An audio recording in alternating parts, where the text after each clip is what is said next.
Come on. Testing 1 2 3. Testing 1 2 3. Can you hear me? This is a windy day. All right. I should tie my hair. That's what I'm gonna do.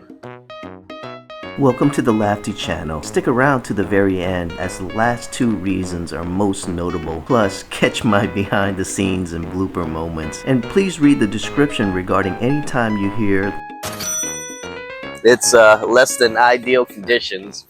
That's the life of a YouTuber, right? When you're trying to shoot videos. This is a sailing club.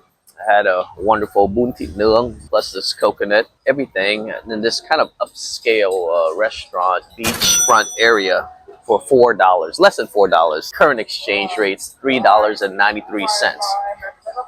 And today I just wanted to talk about sleepwalking through life. A few days ago, I was talking to a friend of mine in the States. And I was telling him about my ride, or my motorbike ride through the streets of Saigon, and how you can't sleepwalk through riding a motorbike in Vietnam. You just got to pay attention. You just got to be aware of your surroundings. People to your left, bikes to your right, cars in the back, pedestrians, bicyclists, the whole deal. And I just felt this was a metaphor for life in general. When you're in a developing country such as Thailand or Vietnam, you're just not going to sleepwalk through life, because you really can't. You really have to be present, getting things done, taking care of stuff.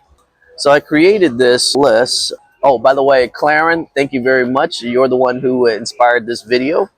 There's really not much that you can do that allow you to sleepwalk through it, as opposed to living where you're at. You know the routine, you know the grocery stores, you know, whoa, guys balancing, that's a good shot. Anyway, you know the routine, you know where you're going, you know the path. Even simple mundane things such as going to the grocery store or walking in Vietnam or Thailand for that matter is just different. You're not going to sleepwalk through it. You feel more alive. You're so aware and you're so present to your surroundings. In this video, I want to give you the top 10 reasons that you should visit a developing country such as a Vietnam, such as a Thailand, such as a Cambodia, Philippines, and so forth. It's going to make you feel more present, having you utilize things that you haven't really utilized as much living in the Western country, such as the United States or Canada, UK, or Australia. So number one, exposure to new experiences. Now, we're not talking about when you're going to a new city such as Paris or London, which I've been, and they are great. I had a good time in both of those cities, but they're modern cities. You kind of know what to expect if you're coming from a modern city or a developed country. These are developed areas. So you're not likely to run into too many scenarios where you have to adjust. You're always going to have to adjust, right? But the adjustment period, or the amount of adjustment, the new experiences that you have or you get to have, is so much to see and do. At this point, I'm getting lost in my train of thought. What I'm trying to say is that there's a larger adjustment in a place that has much less modern conveniences that we often take for granted. Activities such as working, grocery shopping, eating out, banking, or even the most mundane activities like walking and talking takes on a whole different experience. The street vendors, tuk-tuk drivers, open markets, vehicles of different shapes and sizes, and on and on and on, creates an atmosphere that is both chaotic and alive. Hence, it just awakens your body and your mind in ways you've only imagined but have yet to experience or understand. That is, until you're there. It's like anything else. When you expose yourself to these things, it's going to awaken you. It's going to make you feel more alert, more alive, and more present. Number two, breaking your routine. So I mentioned it a little bit earlier.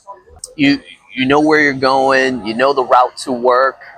You know the way to the grocery store. You know how often you go to the grocery store. You know the friends you talk to, the people you don't. So I won't put you through the agony of more of my rambling. We have our habits and routine in our home country, so much so that we don't even know it's a routine. Whoa. You wake up, go to work, eat, come home, eat again, go to sleep, and we repeat. You may also play and talk to your family and friends, but the routine cycle repeats again over and over the following day and so forth. We complain about the same things over and over. We also enjoy the same things over and over. Go to the same places, do the same things. We don't need Google Maps to get around. But here, the routine gets smashed to bits. And from those bits, you gain a sense of freedom and excitement. There's a spark of joy, adventure, and spontaneity that you likely haven't experienced in a long time. Things that are routine for you there, you're almost on autopilot. In a developing country, you're not gonna be on autopilot. It's gonna be different. In essence, your routine is not routine or won't be routine if you're living here.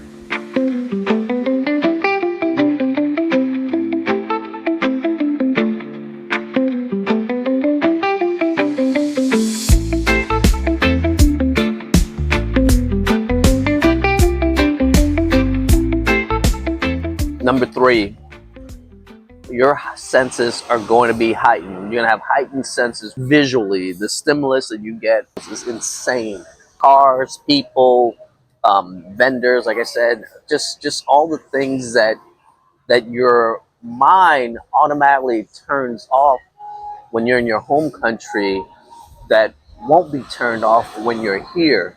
So you're certainly going to feel more alive visually. Smells, all kinds of smells. You smell the food that's getting cooked on the sidewalk. You smell the pork or the beef that's getting grilled. The street food that smells of different fruits and vegetables and markets. And obviously there's some pungent odors that you might not like and some foul smells that you're not going to appreciate. But in essence though, you're more alive, you're more alert, you're more aware. Hearing. Yes, obviously you've heard about the honking of the horns, the honking of the bikes, people talking loudly. It's almost as if in our country or in a Western country, you don't hear those noises because it's kind of impolite, right? Hearing people talking loudly, you're gonna get that here. The roosters in the morning, almost anywhere you live in a developing country, even in the city, oftentimes you'll hear roosters. And the taste, oh my God, OMG. If you like fruits, developing countries in Southeast Asia, tons of different kinds of fruits. Fruits that you've never had before and fruits that you've had but taste different.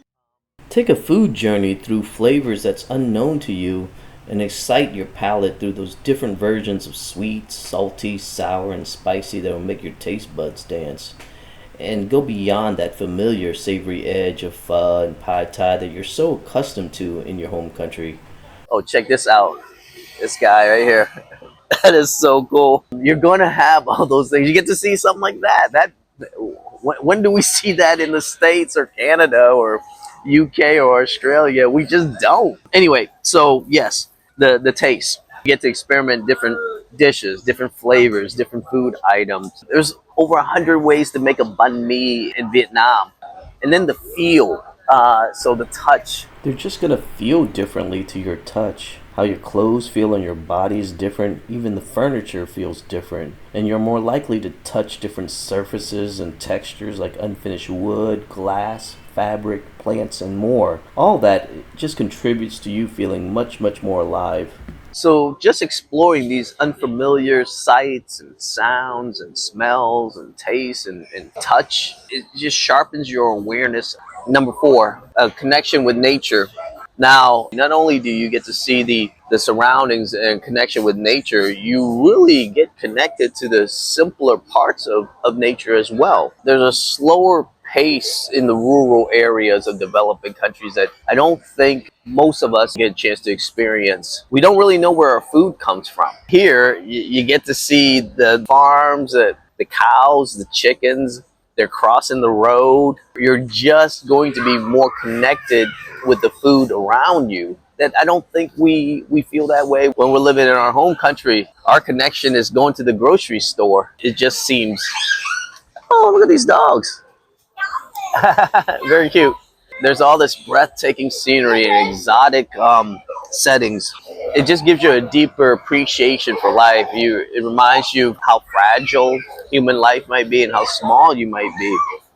There's also a slight element of risk and danger when you're in a developed country. If you're hiking the mountainside, or if you're riding your motorbike, checking out the views. Heck, even getting a cup of coffee around nature will give you a heightened sense of awareness. There's a little bit of risk involved as well. I mean, I could be up in a tree having a cup of coffee, or I'm on the cliffside of a mountain. So that's definitely a plus, right? Being connected with nature. Number 5, meeting new people. Okay, I know what you're thinking. Some of you guys just don't want to meet any new people. You're happy with who your friend groups are. You're happy with who you connect with. But I tell you, when you're forced to meet new people, you're not sleepwalking through life. A lot of times we are sleepwalking through our friend groups. We get lazy. And when you're meeting people, you're meeting locals, you're meeting travelers, you're getting a chance to know the local culture. You're getting a chance to appreciate what they're going through. It gives you a perspective and gratitude from where you come from, just when you're engaging with locals. And then the travelers are always sharing where they've been, what they've done, the places they've gone to. So you get to appreciate that as well. You share your own stories with them. They share their stories with you.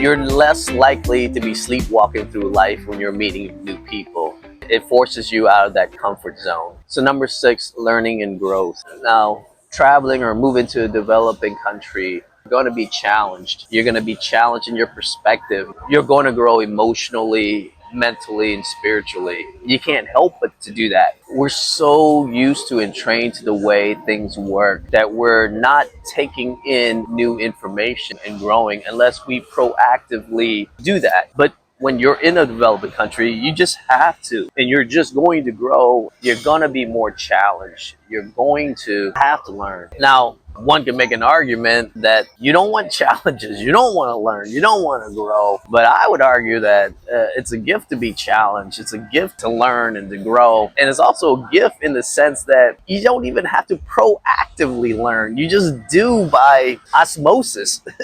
You're around it. You're surrounded by things you don't know, and so you're just going to learn and grow. You're rewiring your brain because you have to. So in that regard, just the learning and the growth you're going to receive, you just can't help it. All right, number 7, sense of adventure. It will be an adventure. You become more courageous, and that sense of adventure and discovery, that courage that you didn't think you had inside of you, it comes out. You're placed in an unfamiliar situation, so you're going to take more risks, and you're going to find that you're stronger than you actually think. In some cases, you'll find that you're not as strong as you actually think, and that's okay. It allows you to test this. It allows you to see what you can or can't do. You'll find that you'll be bolder. You're going to take more risks, and I think that stretches us. I think that's going to make you feel more alive, and surely you're not going to sleepwalk through the adventure. You can start off slow and work your way up. You start to realize how strong you really are, or how strong you can be. I feel more courageous. I'm more willing to try and do different things just because you're in a different environment. I mean, think about what you do back home, or how often do we really discover something? How often are we really courageous in our pursuit of something? But here, everything is a new reveal. It's a new discovery. You build more willingness and courage. Number 8, rekindling creativity and curiosity. So when you're immersing yourself in new surroundings. This can inspire fresh ideas, fresh takes, creative thinking. Everyday activities like eating, commuting, or even talking requires you to be more mindful and more engaged. And you can't really go through the motions like you do back home. So your creative juices just can flow more. Things that you didn't imagine or thought of in your home country, you actually imagine and hear. You'll find that you're going to be more curious. You'll find that you'll want to know how things work. Think about this. How often or how curious are we in our home country? How often do we want to know how things work around us? Ask yourself, how often are you discovering things in your home country? Instead, you're likely just sleepwalking through life and not really fostering curiosity. Oftentimes, we really have to be purposeful. We have to be intentional. Here, it just kind of happens without you even knowing it, without you even being intentional. You just become more curious and creative. Number 9, this is a big one, and this could be controversial or not, I don't know. And perhaps this shouldn't belong on the list, but I have it on my list anyway. Number 9, freedom from the more toxic and divisive culture we have in a Western country. There's a lot of things to be divisive about, okay? But in general, I'm talking about left and right, conservative and progressive. Many Western countries have a 2-party system, or even more, 2 or 3-party system. But essentially, they're broken up in 2 ideologies. Obviously, there are areas in between and middle ground. But people are so loud in their stance that I think they're hardly aware that they're that loud, or they're hardly open to hearing what the other side is saying. So in some sense, we are sleeping through that, where we're not open to hearing the diversity of opinions. We just aren't. We just dig in harder when an opposing view is brought up. And in some ways, if you think about it, we're dead to hearing the things that are not on the side that we support or believe. We don't even want to hear it. We already have our rebuttal script in hand without hearing the other side. We are simply not open, definitely captive to our own viewpoints. In some ways, we're sleepwalking to everything that doesn't jive with our own beliefs or our own values. And number 10, enhance self-awareness. So this is probably my favorite and a good wrap up to this topic.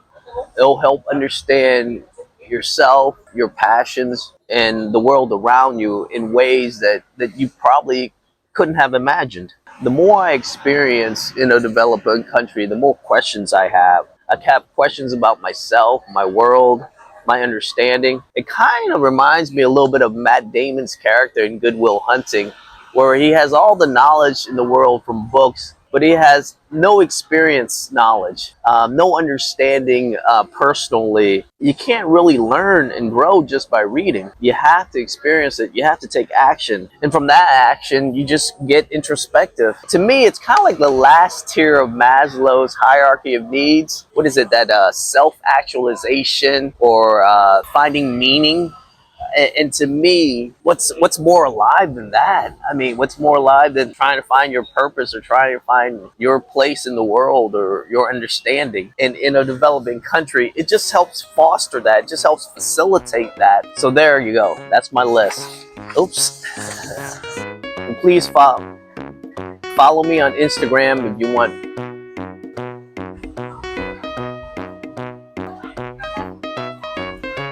Follow me for more. Follow me on